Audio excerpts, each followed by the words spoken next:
ৰমাকান্তৰ এখন ধাবা আছিল। তাৰ ধাবাখন হাইৱেৰ কাষত আছিল। সেইকাৰণেই তাত গ্ৰাহকৰ প্ৰায়ে ভিৰ লাগিছিল। হয়, এটা পুৰি ভাজি এটা পোলাও আৰু মোৰ দালি ভাত, কিন্তু জলদি কৰা। আপুনি বহক, মই এতিয়া পঠাই আছোঁ। ৰমাকান্তই বহু দেৰিলৈকে ধাবাখনত কাম কৰিছিল। ৰাতি দেৰিকৈ যেতিয়া ঘৰলৈ উভতিছিল, তেওঁৰ ছোৱালী নীলিমাই তেওঁলৈ অপেক্ষা কৰিছিল। তই খোৱা নাই এতিয়ালৈকে? আজিলৈকে তেনেকুৱা কোনোদিনেই হোৱা নাই। কি মই আপোনাক ভাত নোখোৱাকৈ শুই যাম? এতিয়ালৈকেতো নহয়, কিন্তু আগলৈ হ'ব। আৰু সেইটো কি কাৰণে? কাৰণ মই তোৰ বিয়াৰ বাবে দৰা এজন পাইছোঁ। কি যে কোৱা দেউতা, মই বিয়া চিয়া নহওঁ। কিন্তু সকলো ছোৱালীয়ে এনেকৈ কয়, আৰু শেষত শহুৰেকৰ ঘৰলৈ যোৱাৰ পিছত আৰু নিজৰ মাক দেউতাকক পাহৰি যায়। কৰিব পাৰে, কিন্তু মই সেইবিলাক ছোৱালী লিখীয়া নহয়। দেউতা, আপুনি মোৰ বাবে এনেকুৱা এজন ল'ৰা চাব নোৱাৰেনে যে আমাৰ লগত একেলগে থাকে? তোমাৰ ছোৱালীক ঘৰ যোৱাই লাগে জানা। মাজনী ছোৱালী বেলেগৰ ঘৰলৈ বিয়া হৈ যোৱা এইটো এটা নীতি হয়, আৰু এয়াই সত্য। তাৰমানে আপুনি মোক আপোনাৰ ওচৰৰ পৰাই দূৰত পঠাব বিচাৰিছে? একেবাৰে নহয়, কিন্তু তোমাৰ বিয়াখনটোতো পাতিব লাগিব। মই তোৰ কাৰণে এনেকুৱা এটা ল'ৰা বিচাৰি আছোঁ যোনে তোৰ এনেকুৱাই ধ্যান ৰাখে যে আমাৰ দুটালৈ তোৰ মনতেই নপৰে। কি যে কয় দেউতা আপুনি? হাৰে, আপোনালোক দুজনৰ যদি হৈ গ'ল কথা পাতি, তেনেহ'লে খানা খাই লওক। বহুত ৰাতি হৈ গ'ল। ঠিক আছে। ৰমাকান্তই নিজৰ ছোৱালীক বহুত মৰমত ৰাখিছিল, কিন্তু এইটোও সঁচা যে অতি সোনকালেই নিজৰ ছোৱালীজনী আনৰ হৈ যাব। আৰু এতিয়া ৰমাকান্তই আৰু দেৰিলৈকে ধাবাখনত কাম কৰিবলৈ লৈছিল। কি হ'ল মালিক, আজি ইমান ৰাতি হৈ গ'ল? আমি ধাবা বন্ধ কৰা নাই যে? দেৰিটো হৈ গ'ল বাৰু। ভাবি আছোঁ আৰু কিছুমান গ্ৰাহকৰ পেট ভৰাই দিওঁ। এনেও ছোৱালীজনীৰ বিয়াৰ কাৰণে পইচা গোটাব লাগিব। ঠিক আছে মালিক, সৰু মালিকনীৰ বিয়া আমি বৰ ধুমধামকৈ পাতিম। একদম। ৰমাকান্তৰ কাম কৰা মানুহজনেও তাক সংগ দিলে, আৰু তেওঁলোকেও তাত বেছি সময় কাম কৰিবলৈ ল'লে। 1 মাহৰ পিছত নীলিমাক চাবলৈ ল'ৰা ঘৰৰ মানুহ আহিল, আৰু তেওঁলোকৰ নীলিমাক পচন্দ হ'ল। 2 মাহৰ পিছত বৰ শুভ দিন এটা আছে। এই দুজনৰ বিয়াৰ কাৰণে অতি উত্তম। ঠিক আছে পণ্ডিতজী। সকলো মানুহ সুখী আছিল। নীলিমাৰ বিয়া ঠিক হৈ গৈছিল। ৰমাকান্তই জোৰটোৰ পৰা পইচা গোটাবলৈ ল'লে। সি বিচৰা নাছিল যে তাৰ ছোৱালীৰ বিয়াত যাতে একো বস্তুৱেই কম নহয়। কিন্তু এদিন তেওঁ খৰধৰ কৰি হাইৱেৰ ৰাস্তা পাৰ হ'ব লওঁতেই তেতিয়াই এখন ট্ৰাক আহি খুন্দিয়াই দিলে, আৰু ৰমাকান্তৰ তাতেই মৃত্যু হয়।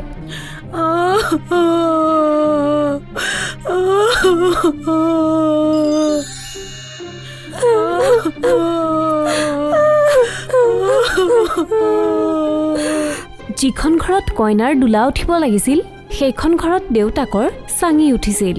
সৰিতা আৰু নীলিমাৰ জীয়াই থকাৰ সাৰথি নাইকিয়া হৈ গ'ল। কিছুদিনৰ পিছত কিশোৰ ৰমাকান্তৰ ঘৰলৈ আহিল। নবৌ, ৰমাকান্ত ভায়ে মোৰ পৰা 2 লাখ টকা ধাৰলৈ লৈছিল। কৈছিল বোলে ছোৱালীৰ বিয়া, পিছত পইচা উভতাই দিম। এতিয়াতো তেওঁ নায়েই। এতিয়া মোৰ পইচা কোনে উভতাই দিব? তেওঁ মোক কোনোদিনে এই সংক্ৰান্তত একো কথা কোৱা নাই দাদা। সেইবিলাক কথা মই নাজানো। এতিয়া আপুনি সেইটো কওক, মোৰ পইচা কোনে উভতাই দিব? মই ঘূৰাই দিম। মোৰ দেউতাৰ যিমান ঋণ আছিল চব ঘূৰাই দিম। আপুনি মোক মাত্ৰ 6 মাহৰ সময় দিয়ক। ঠিক আছে মাজনী, পিছে মই 6 মাহৰ পিছত আকৌ আহিম। তেতিয়ালৈকে কিন্তু পইচা সাজু কৰি ৰাখিবা। সৰিতাই নিজৰ মূৰত হাত থলে।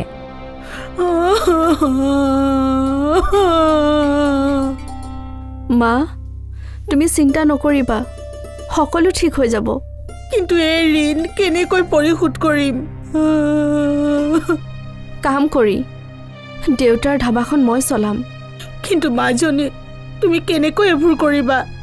কৰি ল'ম মা, দেউতা আছে নহয় মোৰ লগত। আৰু 5 দিনা নীলিমা ধাবালৈ আহিল। ককা, আজিৰ পৰা মই ধাবাখন চলাম। ঠিক আছে মাজনী, তোমাৰ দেউতাৰে আমাক বহুত সহায় কৰিছিল। আমি সকলোৱে তোমাক সহায় কৰিম। আপোনাৰ পৰা সেইটোৱে আশা কৰিছিলোঁ। ধাবাত গাড়ীবিলাক ৰখাবলৈ ল'লে, আৰু মানুহবোৰ খাবলৈ আহিব ধৰিলে। নীলিমাই সকলোৰে অৰ্ডাৰ আৰু পইচা লৈছিল। ৰাতিপুৱাৰ পৰা গধূলিলৈকে তাই ধাবাখন চম্ভালি লৈছিল। ধাবা বন্ধ কৰাৰ আগে আগে নীলিমাই হিচাপ কৰিলে। আজিতো মাত্ৰ ৩,০০০ টকাহে বিক্ৰী হৈছে, যাৰ পৰা মাত্ৰ ১,৫০০ টকাহে ইনকাম। এনেকৈ চলিব ধৰিলে তেতিয়াহ'লে মই কিশোৰ কাকাৰ ঋণটো কেনেকৈ ঘূৰাই দিম? হে ভগৱান, তুমি মোক সহায় কৰা। এনেকৈ কিছুদিনলৈকে নীলিমাই ধাবাখনত কাম কৰি থাকিল। ধাবাৰ পৰা যিটো উপাৰ্জন হৈছিল সেইটো কম আছিল। তাই সেইটোৰ পৰা সন্তুষ্ট নাছিল। কিছুদিন গুচি গ'ল। সেইদিনা ৰাতি সকলো কাম কৰা মানুহ গুচি গ'ল আৰু নীলিমাই ধাবাখন বন্ধ কৰি আছিল। তেতিয়া এজন বৃদ্ধ সাধু বাবা তালৈ আহিল। মাজনী, দুদিন ধৰি ভোকতেই আছোঁ, কিবা খাবলৈ আছে যদি দিয়া। আহক, বহক। মাজনী, মোৰ হাতত কিন্তু তোমাক দিবলৈ একো পইচাই নাই। কোনো কথা নাই। নীলিমা পাকঘৰলৈ গ'ল। তাত চব্জি আছিল কিন্তু ৰুটি নাছিল। নীলিমাই দেখিলে যে তাত ৰুমালী ৰুটিৰ আটা আছিল। তাই সোনকালে চোলা জ্বলালে আৰু মলাত 2খন ৰুটি বনাই দিলে। চব্জিৰ সৈতে সেই সাধু বাবাজনক দিলে। সেই সাধুজনৰ বহুত ভোক লাগিছিল। খানা দেখিয়েই খাবলৈ ধৰিলে। যেতিয়া তেওঁৰ খানা শেষ হ'ল, তেওঁ হাত ধুলে। ধন্যবাদ মাজনী, তুমি এগৰাকী ভোকাতুৰৰ ভোক গুচালা। ভগৱানে সদায় তোমাক মংগল কৰিব। মই ভগৱানৰ ওচৰত তোমাৰ কাৰণে প্ৰাৰ্থনা জনাম। মোৰ কাৰণে নালাগে, মোৰ দেউতাৰ কাৰণে প্ৰাৰ্থনা কৰিব। তেওঁ এই পৃথিৱীত নাই। চকুৰ পলকতে সাধু বাবাই নীলিমাৰ অতীত জানি ল'লে। তুমি সঁচাকৈ বৰ সাহসী মাজনী, আৰু তোমাৰ এই সংঘৰ্ষ জীৱনত মই তোমাক সহায় কৰিম।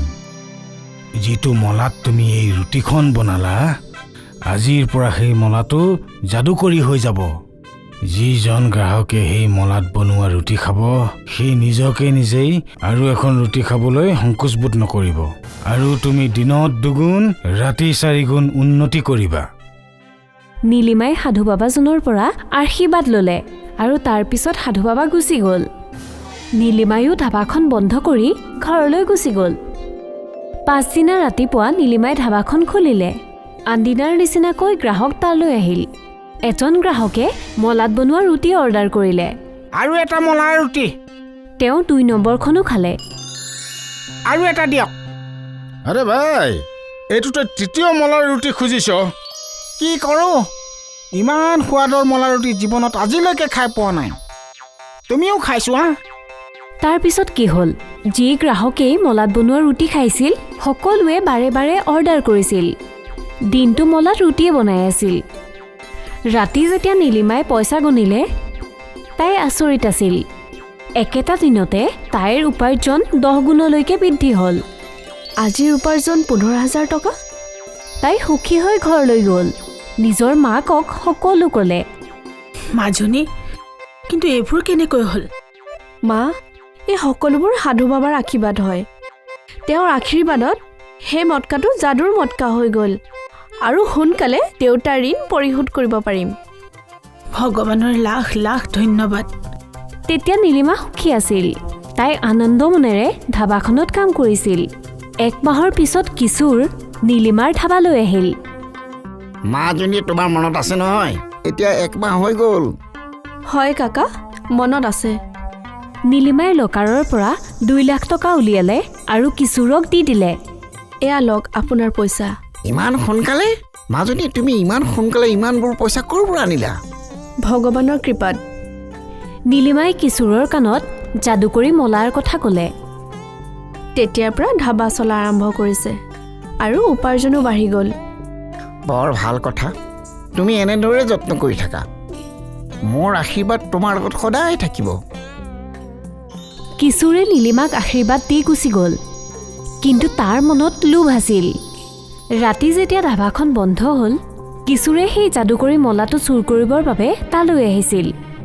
কিন্তু যেতিয়াই সি মলাটোত হাত লগালে, মলাটো গৰম হ'বলৈ ল'লে।